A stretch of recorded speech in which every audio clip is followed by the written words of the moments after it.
What's going on, everyone? This is Kevin here, and this is the new Motorola Moto G Play 2026. Now, this phone was just launched in November of 2025, so kind of interesting that there is 2026 in the name, but I suppose we're almost at the new year, so we may as well get a head start on that. Now, I'm really excited about this phone because we're really getting a lot here for the money, and in this video, I want to get into all of that, so let's get started.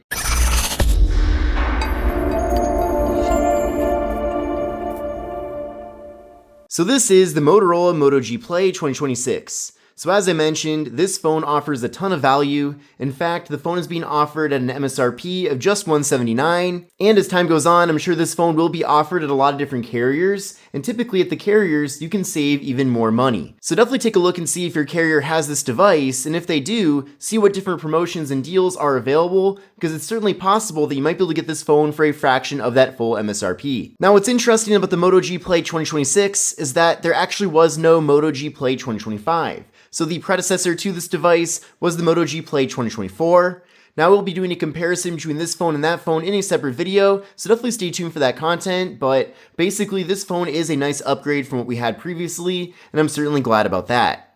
Now before we go too far into things here with the device, let's see what all comes included in the box. So you can see with the name of the phone and 2026, I can't believe it's already going to be 2026, time really does fly, but we'll open up the box and see what comes included.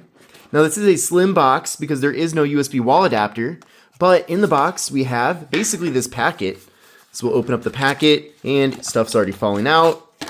We have a double-sided USB-C cable for charging and data transfer. We have a SIM card removal tool, and then finally we do have some literature here. So we're not necessarily getting a lot in the box, but that's okay because the phone itself is the main attraction. Now, I think this is a really nice looking handset. I love this finish on the back of the phone. It's kind of like a fake vegan leather material, and it certainly does feel of high quality. I like too that it doesn't pick up any fingerprints, and I certainly have a feeling that as time goes on, this will be very durable. So compared to kind of a cheap plastic back, that is certainly not the case here with this device.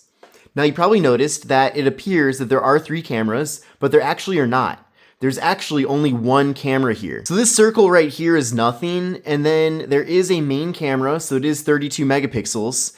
And then the other thing that looks like a camera, I think it's to assist with portrait mode. Let me know in the comments if you know for sure, but when I do cover it over with my finger, I can take the same portrait mode photos, so I really don't know what this does, if anything. It might just be for show, but that's not really a big deal. Just know that there is no ultra wide, there's no telephoto. Those are features that you typically get with a much more expensive smartphone, and with this one being an entry-level option, just be glad that the main camera that we're getting here, or the only camera that we're getting here, actually is very good. Now, despite this being a budget smartphone, we're actually getting a very big display. So with this device, we're getting a 6.7-inch display, and it does feature Corning Gorilla Glass 3, making it extra durable. Another nice thing too is that this display is IPS LCD, but we are getting a 120Hz refresh rate, so a really fast and smooth refresh rate here with the device. So certainly, this phone does not feel laggy, everything runs very smoothly, and that's certainly a really good thing.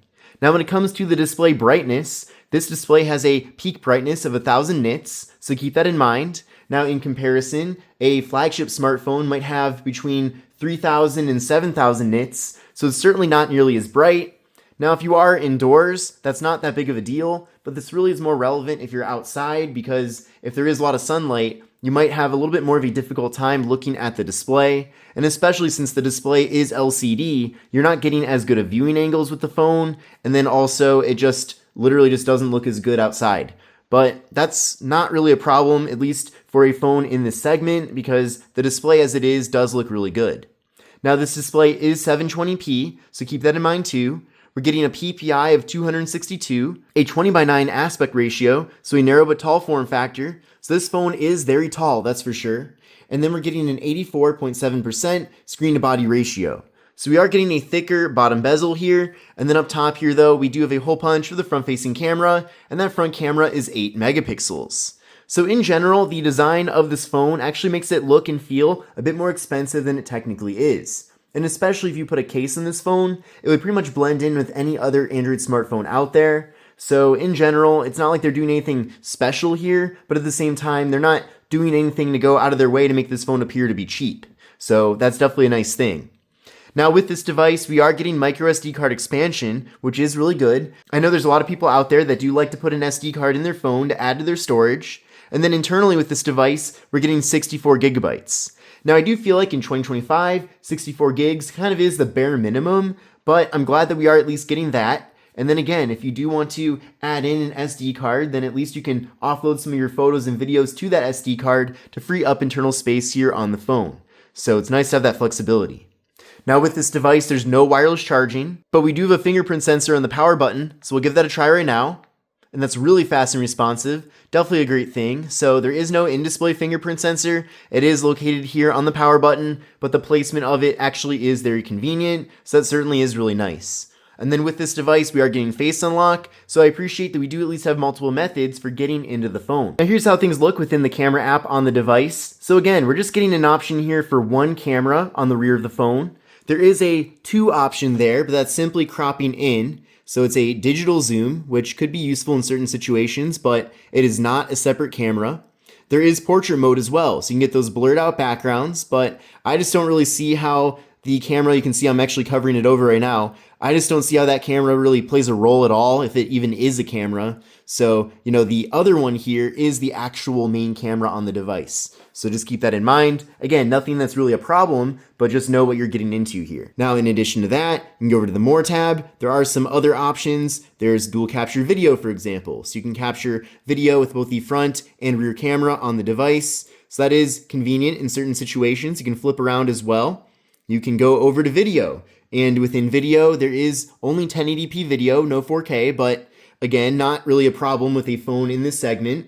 So also, we can flip around to the front-facing camera. There's me right there. There is an option to crop out slightly for a group selfie.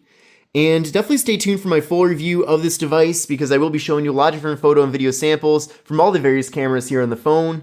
But in general, I am impressed with the options that we're getting. Again, if you want more advanced camera features, then you can always spend a bit more money on something else instead. But for a phone like this, I think most people just want a good smartphone that works, and they want to have cameras that are at least good enough so that when you are taking photos or taking a video, it is worth keeping. So definitely with this phone, it's looking really good in that department. Now, as far as performance goes, again, keep in mind, this is a very affordable smartphone, so you can't really expect too much, but we are getting 4 gigabytes of RAM and the MediaTek Dimensity 6300 processor. So 4 gigs of RAM is not really a whole lot, and that processor that we're getting is certainly a lower end processor. But again, overall, when you're using the phone, it runs smoothly, it starts up fast as well, and it just really doesn't seem laggy so far. So I am glad to see that.